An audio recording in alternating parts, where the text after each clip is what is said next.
So my topic is going to be women in contemporary Latin America as a comparative public policy analysis.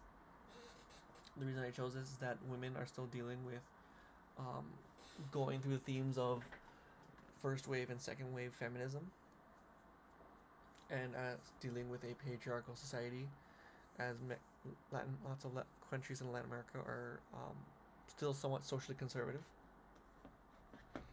As we see in the articles, in the UN articles, more women in Latin America are working, but gender gap persists, and the regional fact sheet of 2019.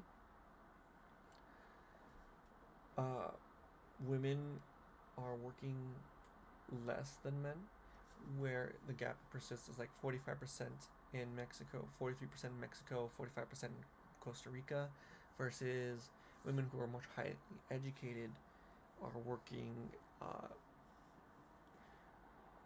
80 to 90% comparatively to men in Venezuela and Peru. And this is due to educational levels being higher in those countries rather than Mexico and Costa Rica. And higher education in this term would mean any women who got more than a high school level degree or high school level education or up. So there'd be a lot more access to education. Again, first wave feminism would be considered just like the struggles of women in the workplace, whether it's just getting wages, labor rights, access to education, healthcare.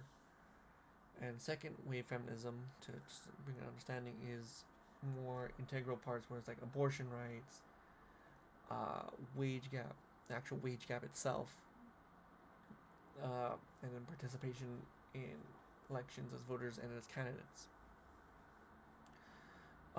One way we would see this is that, at least for the first wave and second wave, is that the patriarchy still exists, where women are still treated to be the woman of the house. Like a woman in the house is the caretaker, according to the regional fact sheet. Usually the poorest women in Latin America would spend 103 more minutes of unpaid care work compared to men, or compared to women in the highest bracket, while men in all brackets would stay a very low amount of minutes doing unpaid care work. This would show that women are still dealing with having to be the caretakers of the house, caretakers of family, the children, in this kind of mindset, which is still a very patriarchal view, which other people are trying to change.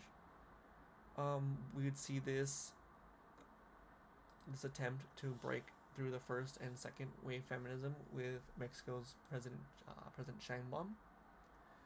In the article from the Reuters article, Mexico's first woman president announces reforms to battle gender discrimination. Her platform, she talked about her platform, how she wanted to make so where more women are in the workforce, not only in regular public but also in governmental levels, where she tried to push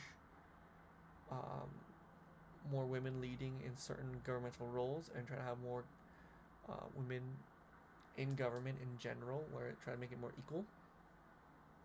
It again tells us how, like in Mexico, women make 65 pesos to every 100 pesos for a man. So you can see that again, gender gap still exists. But she wants to create several laws with her majorities in Congress, in her Mexican Congress, is that she wants to make it where it's time for women, and that there's a guaranteed equity gap, equalization, where women are paid as equal to men, while also making sure there are more women roles in government and more women in general working, which is something that all countries should look forward to pressing on to. But yeah, semi-topic.